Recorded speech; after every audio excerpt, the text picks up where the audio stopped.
All right. Greetings. Welcome back to Blackbird News, where everything is connected. How are you all doing? Good to see you. I know it's a weird time, and you all probably gave up on me earlier in the day, but I'm here. I just had some things come up, and I couldn't get off work. It took me a long time to get off work, so here I am. But I did want to do a show today, just because there are so many things to cover. When I miss a day, there's just an even larger backlog the next day. So I like to cover things on the daily. So here I am. We're live on YouTube, Rockfin, Twitter, and on Callin. And it is Thursday, November 9th.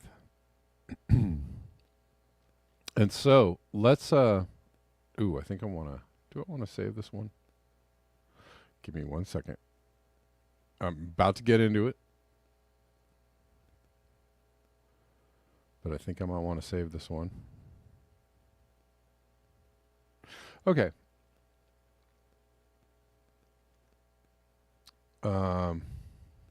Starting up cranking up the computer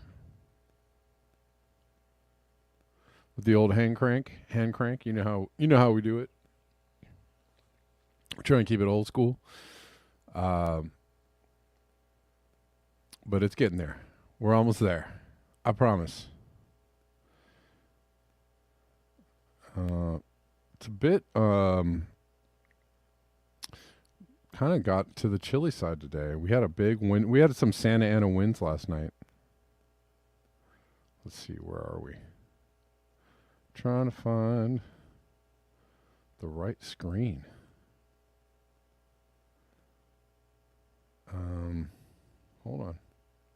Hold on, guys. Give me a sec. Is this the one? Okay. All right.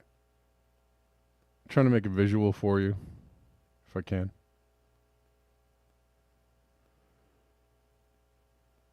Here we go. All right, we're going to run through these stories, and then we'll come back around and check some of them out. But one of the many kind of breaking news stories today. 77-year-old American and known criminal money launderer kills 2 climate protesters in Panama. He likely won't serve more than house arrest due to his age. This is from Doomer Girl News. Our government's sending a sign it's okay to kill climate protesters. They're certainly criminalizing climate protesters. I don't know if they're sending a sign that they're killing them. But I think there's a general backlash on climate protesting. There's a very strong sentiment against it. And it's even tougher these days to get out there and fight for the climate. Peter Dine says, wow, nearly 2C. Hold on to your socks, kids. 2C above 1850 to 1900 reference levels. No wonder the drought in the Amazon is at record highs and other regions are getting record rainfall dumped, creating record floods. We are entering the age of weekly climate records. The newest ECMWF forecast indicates a record high global mean temperature anomaly next week, about 1.94 C above the 1850 to 1900 reference level, or baseline, if you will. And now we're calling it a reference level, I guess.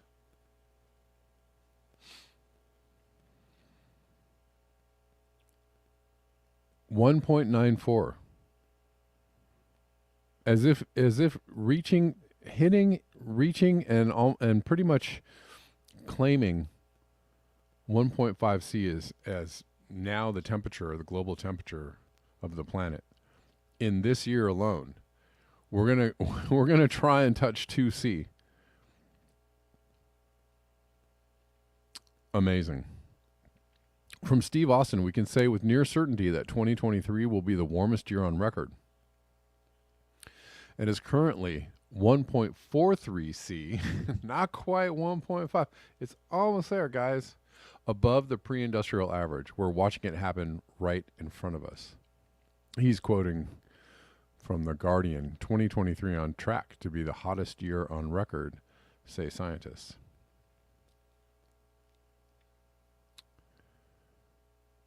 And moving over to Joe Biden and the Biden administration gone wild. From the Gone Wild tapes, Biden was just asked what are the prospects of a Gaza ceasefire. His reply, none. No possibility. The United States is actively instigating Israel's genocide in Gaza and working to inflame a wider war in the Middle East.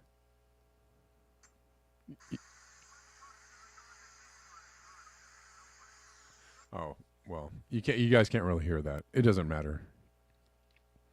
It's like him talking over a helicopter blade. So, but this is what he said. None.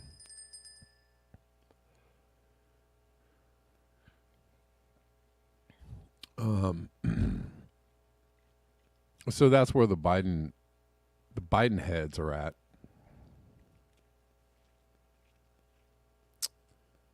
Give me 1 sec, guys.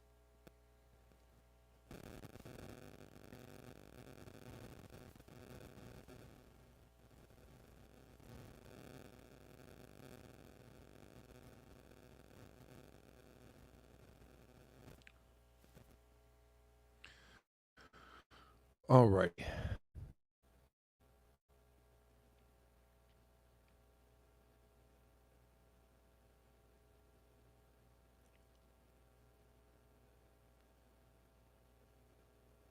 Just trying to make sure we got some things lined up here. Also, in the Capitol, more than 100 congressional staffers walk out in protest demanding a ceasefire between Israel and Gaza. Good for them. Nico Howe says, when people are willing to lose their jobs and livelihoods for the cause, you know the tide is turning. Sacrifice brings change. In other news from the Capitol, Senator Marsha Blackburn just issued subpoenas for Jeffrey Epstein's flight logs. She says, I think it is very important that we identify everybody that was on that plane and how many trips they took on that plane and the destinations to which they arrived.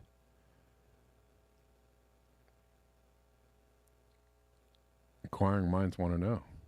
Lots of people want to know. This person was behind bars, and his accomplice is currently behind bars, and yet there still is no revelation of flight logs. Huh. Seems awful weird.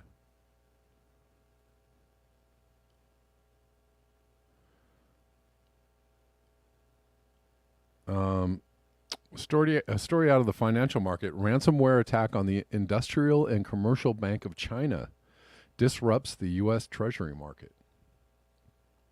And we'll come back and listen to a video from that. In other news, the LAPD deploys a robot police dog during a standoff with an armed man in Hollywood. Yeah, I want to come back and talk about this one too.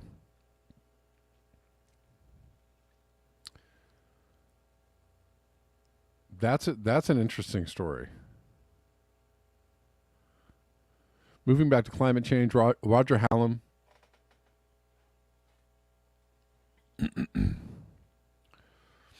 says climate change could lead to food-related civil unrest in the UK. I think he's quoting an article that was out and about about a week or two ago. 40% chance of social breakdown in the UK in the next 10 years. 40% chance of social breakdown in the UK in the next 10 years. It's a pretty big chance. Almost half. Food shortages historically are the biggest driver of regime change. This is where the climate becomes all too real. He's retweeting the National Farmers Union as a result of flooding caused by Storm Babette. Over 250 acres of David Armstrong's farm in Lincolnshire was underwater.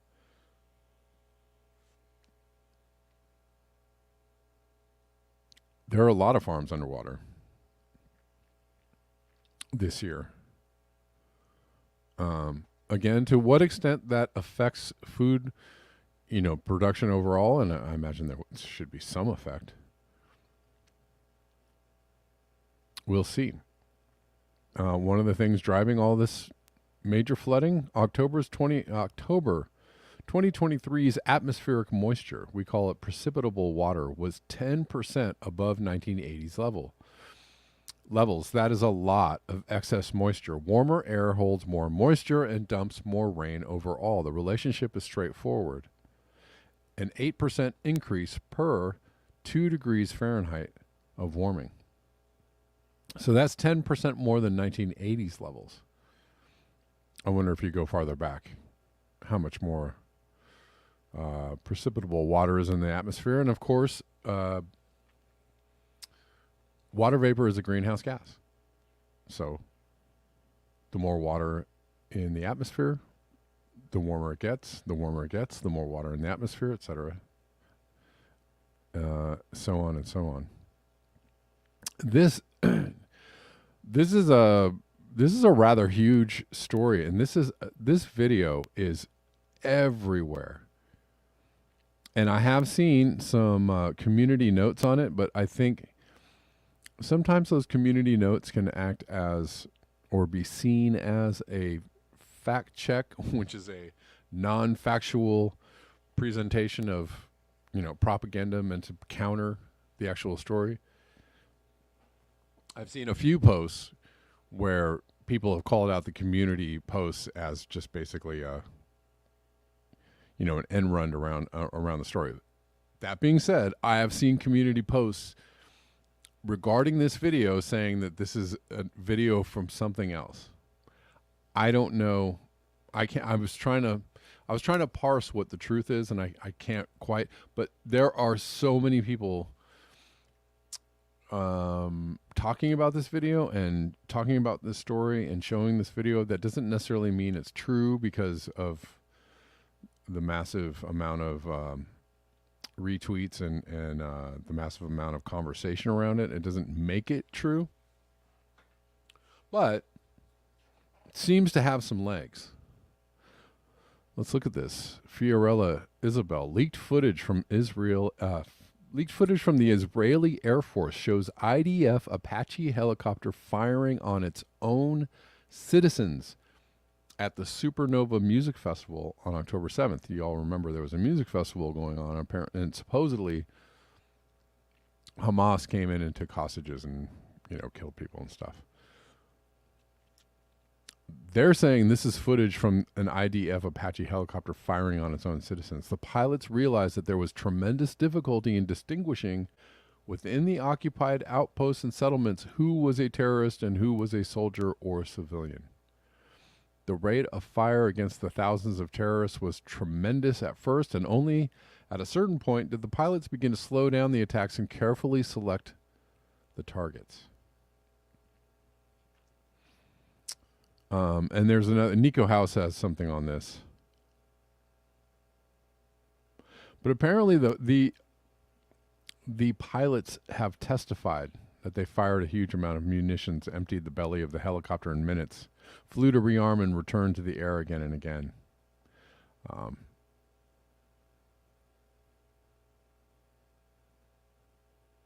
Anyways, I'm going to come back. I'm going to circle around back to this, I think.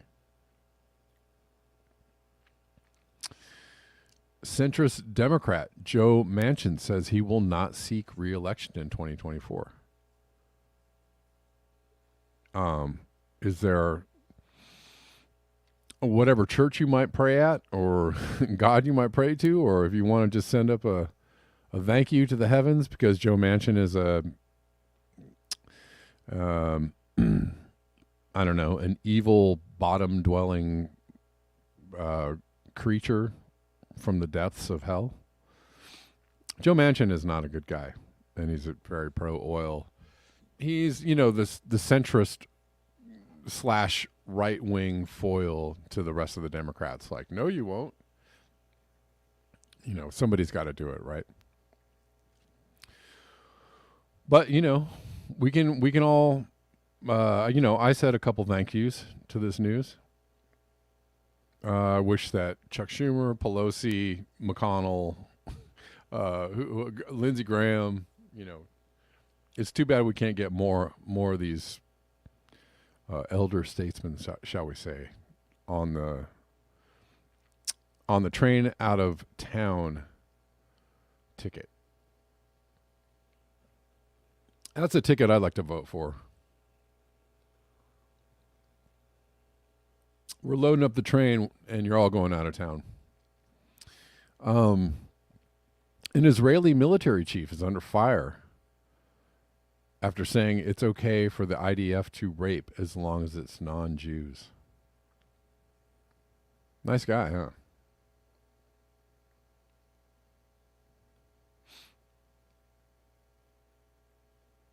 These people are the best. They're so, loving and full of the gospel of love and unity and love and loving your neighbor and God. They're full of it. Chris Martenson retweets this. A 14-year-old Florida boy dies after suffering cardiac arrest while running a 5K. A 14-year-old boy dies of cardiac arrest. Chris Martenson says, at what point do people finally decide that this is a thing and that it's not okay?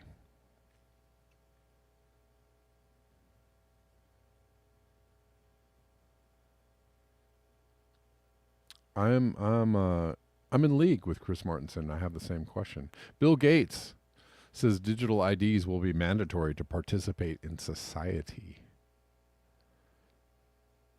That's what he said.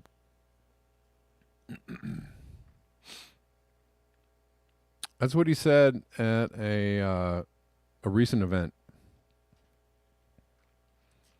And they're launching a campaign to accelerate digital ID, digital payments, and data sharing rollouts in 50 countries under the umbrella of digital public infrastructure by 2028.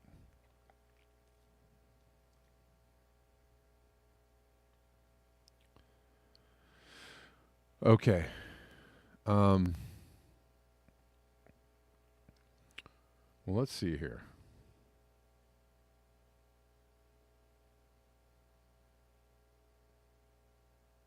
Yesterday I mentioned this interview with RFK Jr. and I didn't get a chance to play it. And this is a really good back and forth, and I'm actually really bummed I didn't get to play it yesterday because I believe they played it on the Jimmy Dore show, and so I got scooped by my own lack of commitment to play this video. Hate when that happens because I could have scooped them, I guess. I could have been the first on the block to play it. But let's listen. This is a good interaction with RFK Jr. And this rather disgusting super neoliberal sounding PBS host. I thought PBS was supposed to be, about truth and fairness and things of that nature. Oh, let me get the right screen, okay? Sorry. Bear with me. Here we go.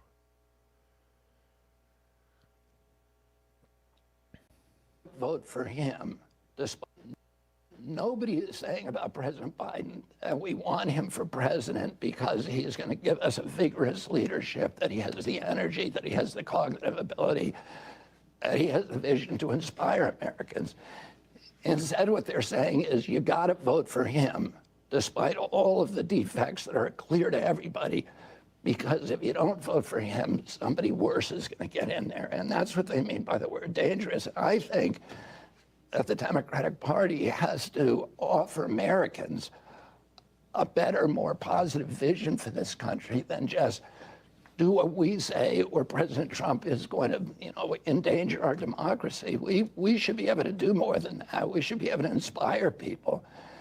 And I think that's why so many young people and independents are supporting me, because they're tired of the fear tactics. They're tired of being manipulated through orchestrated fear. Well, let me ask you. And they want something to inspire them. Let me ask you, if I may, let me ask you about a specific concern your family's expressed in the past too, which is your controversial views on vaccines and being part of the anti-vaccine movement what in are particular. my views on vaccines? Well, you've said previously that no vaccine is safe or effective, which is. I've never said that. You did say that in a podcast interview No, in I July. never said that. You did say that. There are quotes, and that recording is there. You are wrong, and you're making something up. On Fox News, you said that you still believe in this idea that vaccines can cause autism, which has long been But now debunked. you're changing the subject. What you said wrong. No, sir, I'm asking about your views on vaccines. And that's why I'm happy to say that my views are that vaccines should be tested like all other medications are tested. They should have placebo-controlled trials prior to licensure. It's the only medical product or medical device that is allowed to get a license without engaging in safety tests. So you do not believe the statement that no vaccine is safe and effective? I've You don't never believe said that? that. According to these reports and the recordings you have in a podcast interview in July. That's the problem. If you are reading reports about me in the mainstream media, including this network, they're almost all inaccurate. I'm not anti-vax. I've never been anti-vax. You just spoke before one of the largest anti-vaccine groups in the country a few days ago. That's not what they call themselves. That's not what they call themselves, but that's what they advocate for. You know what? I speak to a lot of people, and I don't agree, and I don't pretend to agree with everything that everybody in the audience says. Can I ask you? I can agree. I've said from the beginning, listen, I fought against mercury in fish for 40 years. Nobody called me anti-fish. I like the idea that we have seatbelts in cars. Nobody calls me anti-automobile. I want vaccines that are safe, just like every other medicine, and that are adequately tested. It doesn't mean I'm anti-vaccine. It just means that I'm sensible and have common sense. I think that most Americans, if they understood my views, my real views, rather than the distortions of my views and the mischaracterizations that they hear from the mainstream media, including this network, that they would agree with me. I'll just say there's evidence of these statements on the record, and people can look it up for themselves. Show me a statement, not evidence of a statement. Let me ask you about. Show me a about statement rather than evidence, what you call evidence of a statement. Let me ask you more broadly about 2024 and where we are right now, a year away from the date people will cast ballots. We know in their respective parties, Mr. Trump and Mr. Biden are still leading by wide margins, regardless of how high you are polling, right? The latest numbers from Quinnipiac show 64% of Republican and leaning voters supporting Mr. Trump, 77% of Democrats and Dem-leaning voters supporting Mr. Biden. If those numbers do not shift, how do you decide if and when you should end your candidacy? I have no intention of ending my candidacy. I have an intention to win. I'm way ahead of any independent candidate in history right now, and I intend to win the election. Robert F. Kennedy, candidate for president as an independent candidate. We thank you for coming by. Appreciate you being here. Thank you for having me in.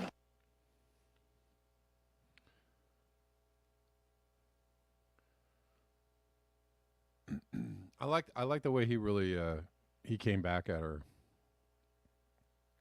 He did parry.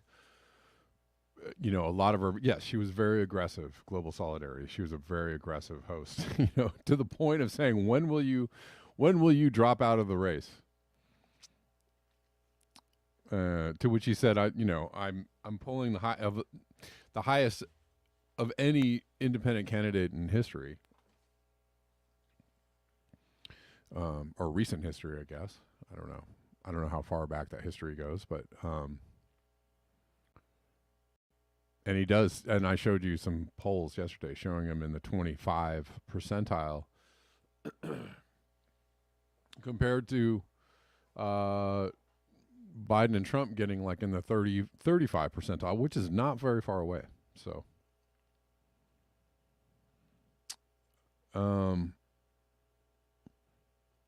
I see a lot of you saying that. I have to make a point here. I see a lot of you saying that RFK is going to take points away from Biden. First of all, Biden is doing a pretty good job taking points away from himself. But secondly, RFK's stances on vaccines and on other things and on the border actually makes him appeal to quite a wide swath of, I would say, right-leaning voters. So I think he could do just as much damage to Trump as he could to Biden. I'm just saying.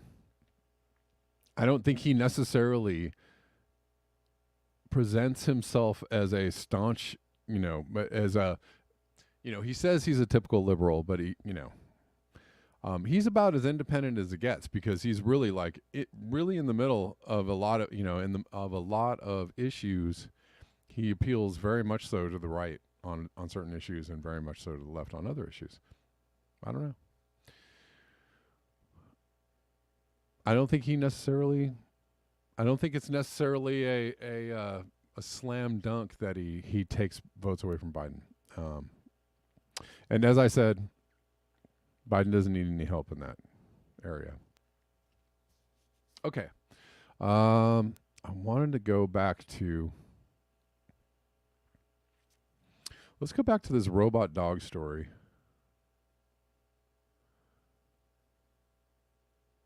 Which, I'm just going to play some video here, but I think the end goal for the robot dogs, when they first came out, there was like, oh, look at that.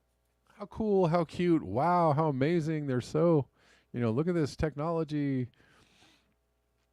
In what ways can they enhance our lives? Well, the first thing that's going to be done is there's going to be a gun on their back. I think everybody knew it was going to be straight to the, the first way that they're going to be used is for the military and for the police. And I don't know, guys. I feel like somewhere in the Midwest, or maybe in several places in the Midwest somewhere, there are factories churning out thousands of robot dogs as fast as they possibly can. And it's not going to be very long from now when, I don't know, let's say we have some kind of situation where there's like martial law, or, there's another pandemic, or there's another, some kind of emergency, if you will. And they're going to be like, you know what? We just, we just happen to have like millions of these robot dogs, and they all have guns on their backs, and they're all going to be coming down your street to make sure you stay in your houses and do what you're told. Right? So I feel like that's the end goal of this. And it's probably not very far away, unfortunately. But let's listen to this.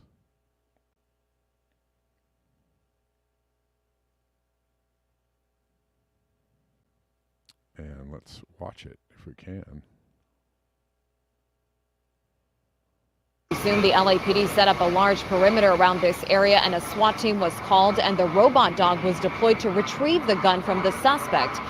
The robot dog, as he began to approach the suspect, we're hearing he woke up, leaving the gun, and ultimately surrendered to police. According to LA Metro, a handful of passengers were on the bus along with the driver, and they all made it off the bus safely. The LAPD clarifying to us this was not a hostage situation. However, it's still unclear exactly what this guy's motive was and why he was armed, and also why he fell asleep, not waking up for several hours, considering this standoff took lasted about 3 hours. Now back out here live, no word if this guy will be facing any charges. He is in police custody. And the scene here, Melrose Western, back open at this hour. I'm Lena Bourbon reporting live in Hollywood, KTLA 5 News. Okay, that was not a gun on the dog's back. It looked like an arm.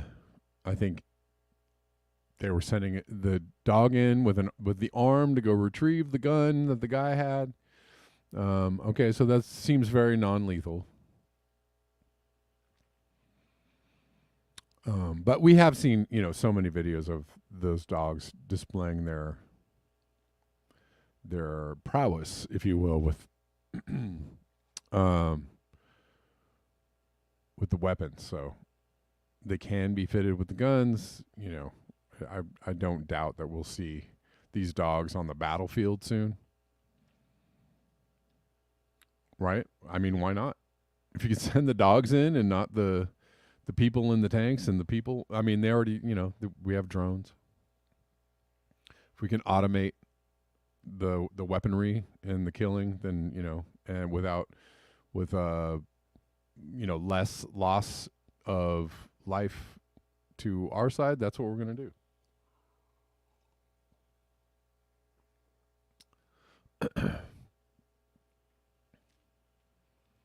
Yes, and that dog does not poop, right? And going south. Very good point. Very good point. Oh, okay. So while I'm here, and let's not forget to cover this story, because this is pretty it's a pretty big story. Kenneth Darlington. Who is Kenneth Darlington?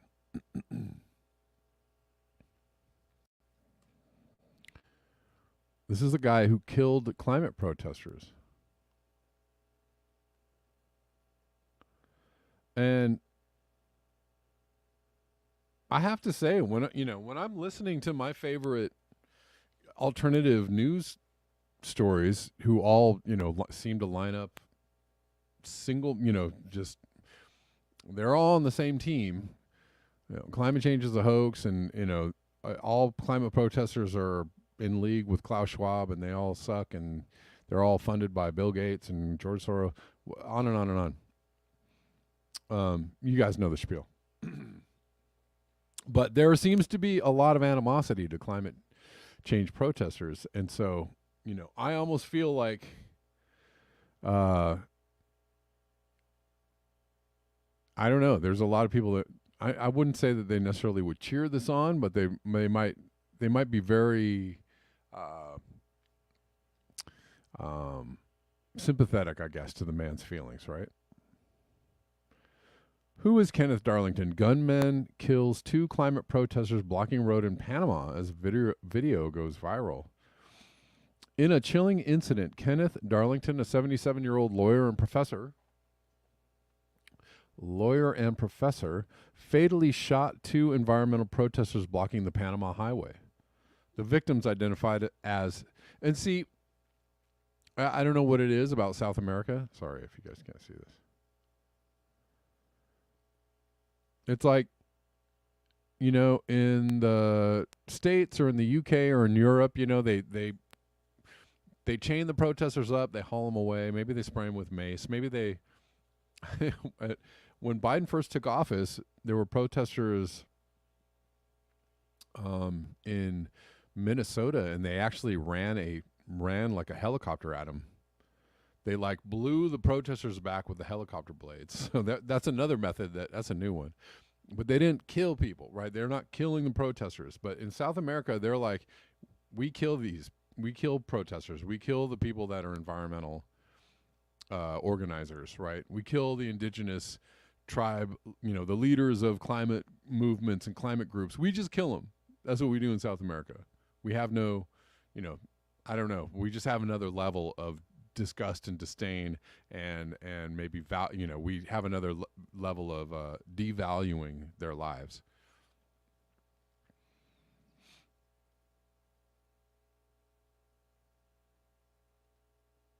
anyways, the victims identified as Abdel Diaz, a teacher and union activist, and Ivan Mendoza were reportedly protesting a controversial mining contract that allowed Canada-based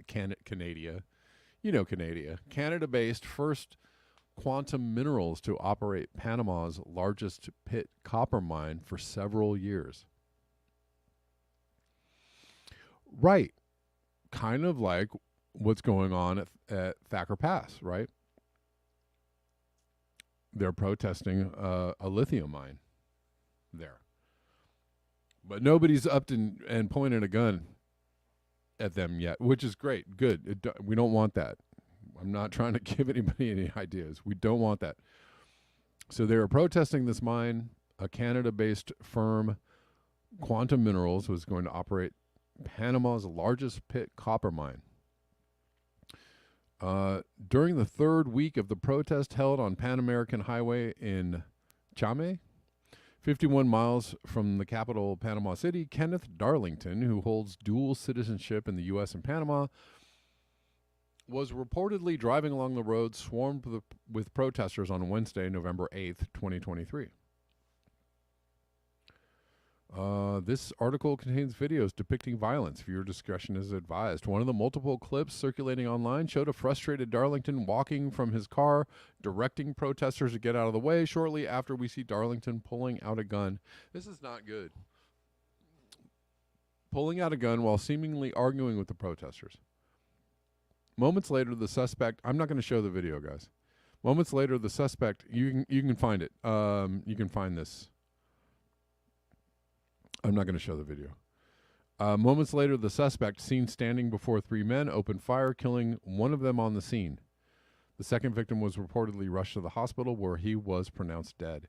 Per multiple reports, Darlington, who was taken into custody at the scene, was expected to be sentenced to house arrest rather than being sent to jail due to his mature age.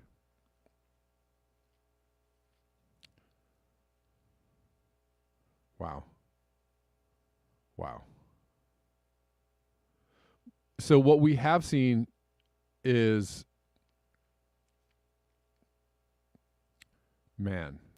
what we have seen recently is people going bananas, like in the UK. There's a lot more blocking of roads in the UK. There's, it's not really a thing that happens in the US all that much. But they block roads in the UK, and we see people going bananas, dragging these protesters out of the road and, screaming at them, getting really, even trying to punch them. Right. I think we saw one guy try to run him over with his car. So, but this is a whole other level of, I guess this is what people think they can get away with in like Panama, right? Yeah, I'm not going to play the video, and plus I think YouTube might have a problem with playing the video. So, and I don't really want to watch it. Not here. I'll look at it later. The chilling video of lawyer and Professor Kenneth Darlington killing two climate protesters blocking the Panama Highway has gone viral. Anyways, I don't know why they're saying the same thing over and over again.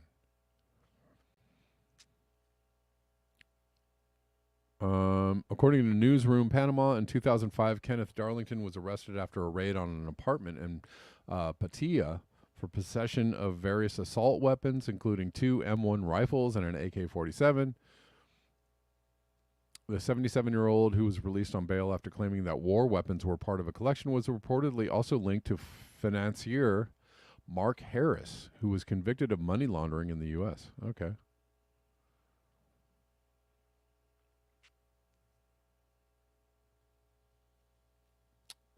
Wow. Okay.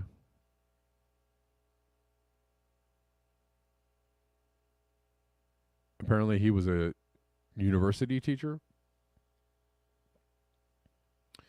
And also was part of the law firm Mossick, Darlington and Associates in Panama. man, listen. You know, for the people that hate the climate protesters and they're crazy and they're under the spell of Klaus Schwab and Bill Gates. Listen, you can think whatever you want. You can listen to whatever you want. You can, of course, it's freedom of speech, freedom of information. This is key, but don't go,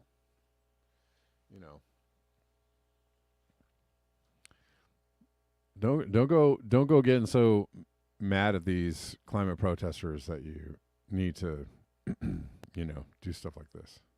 Just reel it in a little. But that's nuts. That's nuts.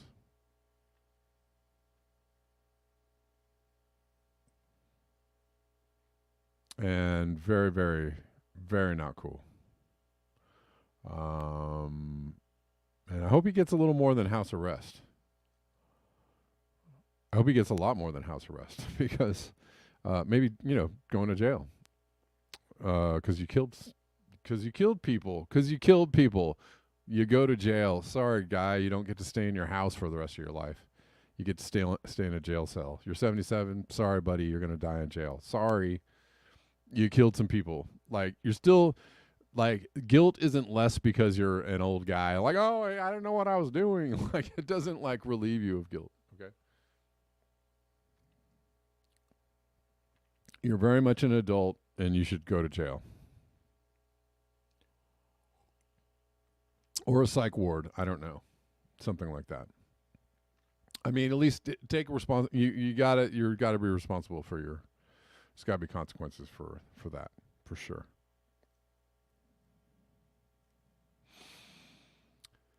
Let's see. Let's go back to this video on the ransomware attack on the Chinese bank that caused some disruption in the treasury markets. I don't know what effect that will have on the overall economy. We'll see. If anything at all, but there seems to be some very strange things happening, right, or in the world of finance or in the economy, right? And people have hinted it could be indicative of bigger. Of course, there's a lot of cracks showing. In the overall economic dam, there are a lot of cracks. I think it was just last week that there was a problem with banks receiving people's pay, basically. Like a lot of people have direct deposit now. And so a lot of banks had an issue getting the direct deposit money to the people. And so there were a lot of people that were expecting to get paid and they didn't get paid. Who knows? Could just be a glitch. This could just be a singular incident that is isolated. I don't know. We'll see. Market. We do have breaking news in the cybersecurity world, which is why we're breaking into this interview. So reports say Chinese bank ICBC has been hit by a ransomware attack, and the U.S. Treasury market, as a result of that, has been disrupted. This, according to the Financial Times. We're getting at more right now with Bloomberg's Sonali Basak. Sonali, what do we know? Listen, we have the Financial Times now reporting that ICBC, one of China's largest banks here, was hit with a ransomware attack. And remember, they're a very significant intermediary in the Treasury market. The SIFMA has told its members that this has been part of the reason here that the system is kind of clogged up, if you will, during that auction that we saw a little bit before. The attack had prevented ICBC, according to the Financial Times, from settling Treasury trades on behalf of other market participants. A large executive at a major bank also telling the paper that such a large party on the fixed income clearing corp creates major concerns, potentially impacting the liquidity of Treasury markets. Now, I don't want to say this type of scenario is like a nightmare here, but it is certainly a bad dream. These are things that people are very concerned about when it comes to big liquid markets, particularly such a critical one to all credit markets in the world, of course, Matt. Absolutely, Shanali. And on a day when we're already seeing a lot of action in the Treasury market, we'll have to watch this one very closely. Bloomberg Shanali Basak joining us. We'll continue to track some of those headlines. When we Okay. So it could have wider implications. We don't know yet. I mean, there's been for years discussion of the idea that, you know, some kind of computer failure or, you know, grid failure, something could cause, you know, an economic spiral, downward spiral, right? If we have like a or some kind of computer virus, right? You know, so ransomware attack, not too far away from something like that.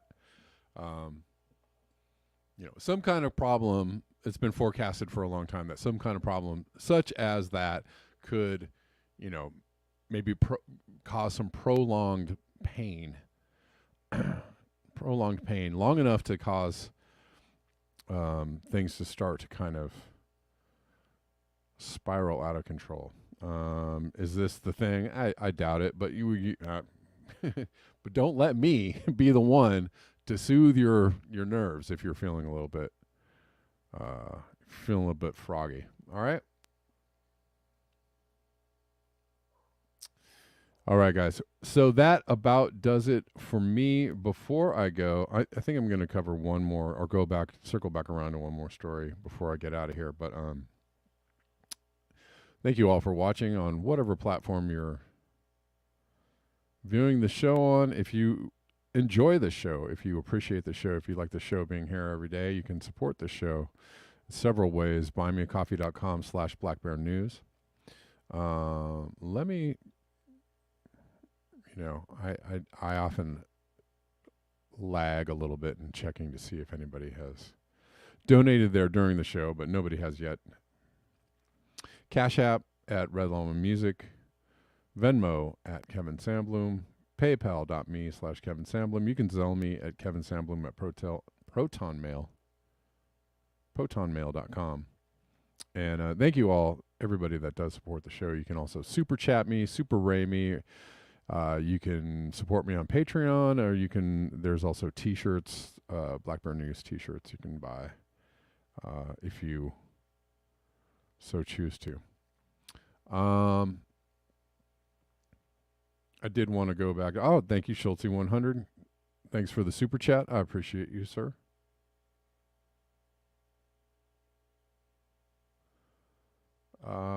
Let's go back to this Guardian article for just a moment. I don't know what more needs to be said than the headline, but we'll try and dig in a little bit here. Let me just get it up on the screen.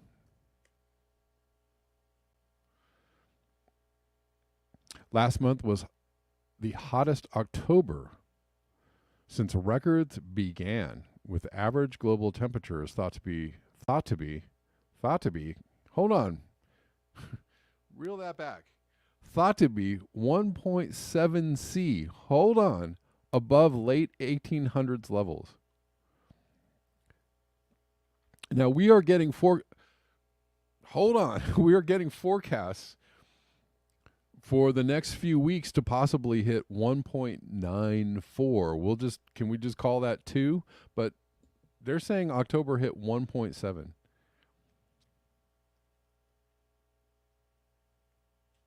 Hold on a second. I want to make sure I'm reading this right. The world is set to have been hotter in 2023 than in any year on record, scientists have declared, before a landmark climate summit this month. We can say with near certainty that 2023 will be the warmest year on record and is currently 1.43 C above the pre-industrial average. It's not quite 1.5, but it's real close, said Samantha Burgess, the deputy director of the Copernicus Climate Change Service. The sense of urgency for ambitious climate action going into COP28 has never been higher. It's almost like this election is the most important election ever. This COP conference is the most important COP conference ever. Guys, we got to do something.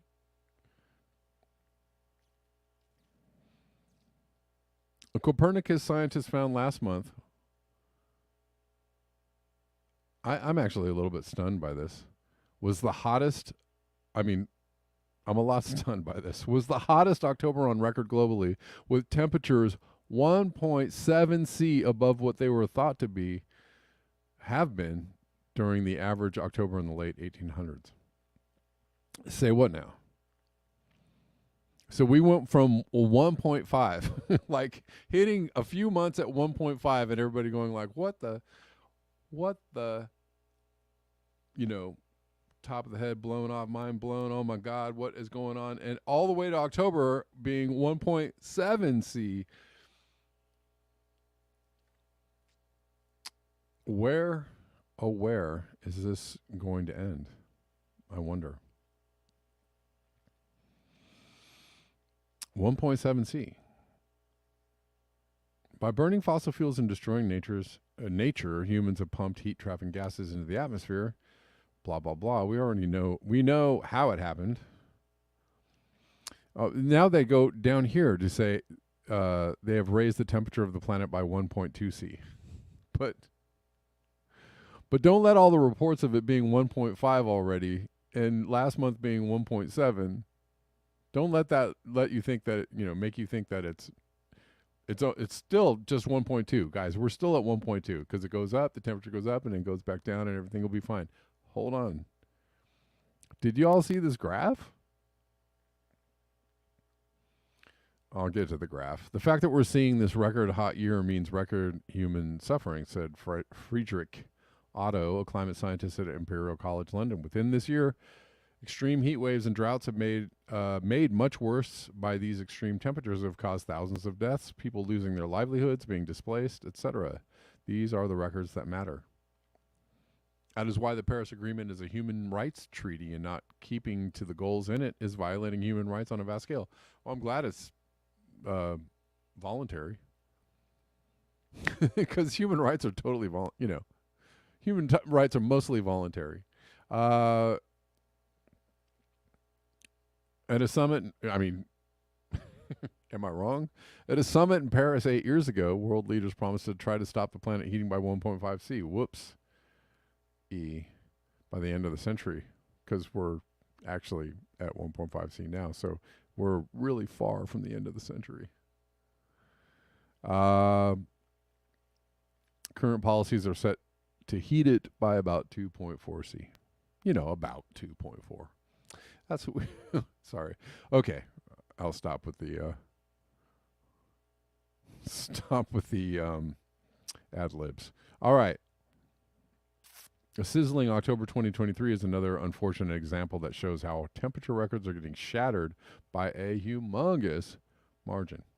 Record heat last month left scientists stunned. Well, I should say so. They expect the extreme temperatures to have been driven by a powerful mix of greenhouse gas pollution, the return of the natural weather pattern El Nino, and a handful of other factors, including a drop in sulfur pollution and a volcanic eruption in Tonga. Hold on, you guys want to see this graph again? I'm going to get out of here, but I'm going to show you this graph of this year's temperature anomaly.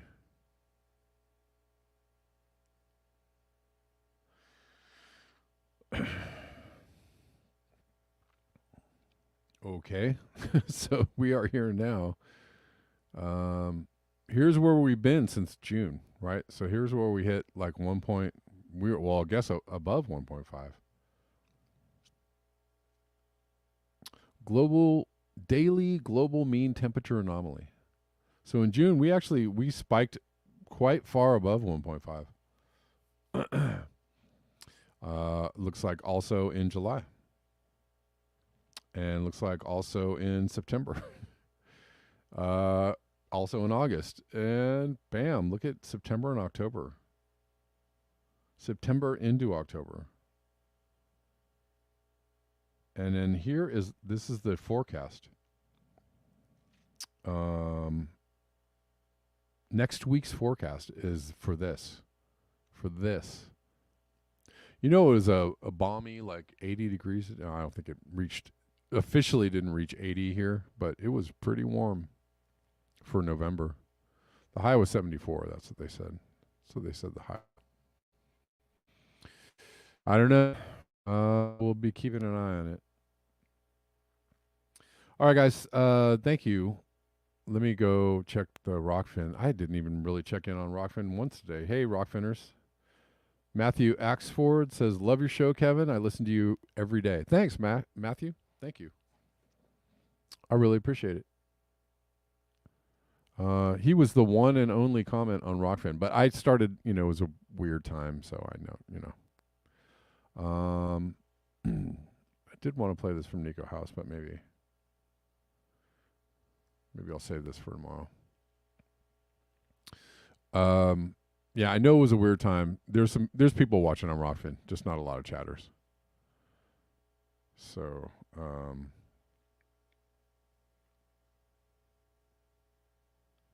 right, guys. That about does it for me. Thanks, everyone, for listening. Whatever platform you're listening on. Thanks for everybody. Thanks to everybody that jumped in kind of like on a weird time. I will, tomorrow, today just got kind of out of hand. I was trying to be here at 1 and everything went haywire, but I am going to try and be here at 1 again tomorrow. I apologize for being way off the time, but let's say 1 p.m. tomorrow, Pacific Daylight, for the Friday show. And appreciate you all. And until next time, peace.